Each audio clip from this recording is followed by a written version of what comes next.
Ancora pochi giorni e poi spazio e parola al campo. Akragas e Fortitudo stanno facendo vivere un sogno ai tanti appassionati di calcio e pallacanestro. Entrambe le squadre sono giunte al momento clou della stagione, entrambe possono salire di categoria. L'attesa è spasmodica per l'Akragas che tra le due ha il cammino ancora più lungo.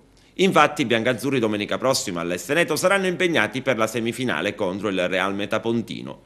Una gara all'insegna delle incertezze anche perché dei lucani, giunti secondi nel loro campionato, si sa poco o nulla.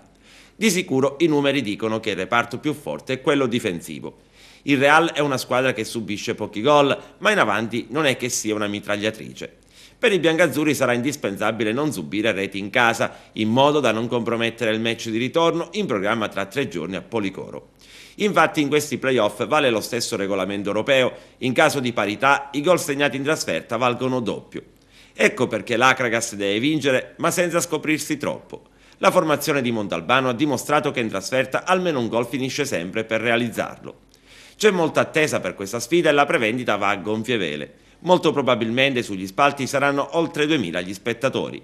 Anche la Curva Sud, feudo della tifoseria più calda, si sta organizzando per questo appuntamento.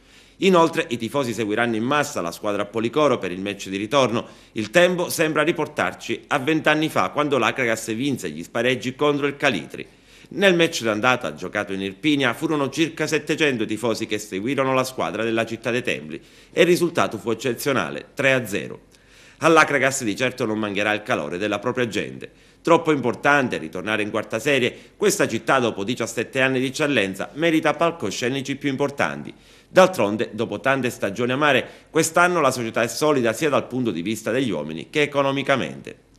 E sarà una domenica importante anche per la Fortitudo Agrigento che giocherà gara 1 della finale playoff in casa contro la Viola Reggio Calabria. La squadra di Ciani, soltanto 3 sconfitte in stagione, parte con i favori del pronostico e non solo perché avrà la possibilità di giocare l'eventuale bella in casa. Tecnicamente i biancazzurri sono superiori ai reggini, inoltre la panchina è più lunga e più affidabile. E poi c'è Ciani, l'asso nella manica della società diretta da Totò Moncada. La Fortitudo ha superato i quarti e la semifinale con un doppio 2-0, mentre i reggini hanno dovuto faticare parecchio, vincendo sempre nella gara di Bella. L'ambiente è molto caldo, l'impresa ormai si annusa nell'aria. La squadra che ha vinto anche la Coppa Italia sembra in grado di reggere anche con le poche energie che sono rimaste. La stagione è stata molto lunga e dura, ma la Fortitudo corre ancora.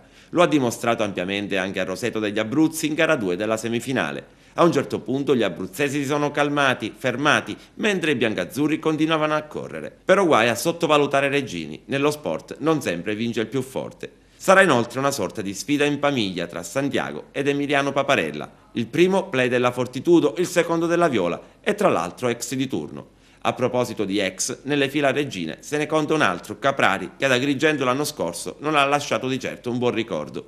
Bisogna però ricordare che la passata stagione, in A dilettanti, le cose sono andate talmente male che salvare qualche atleta è stato quasi impossibile.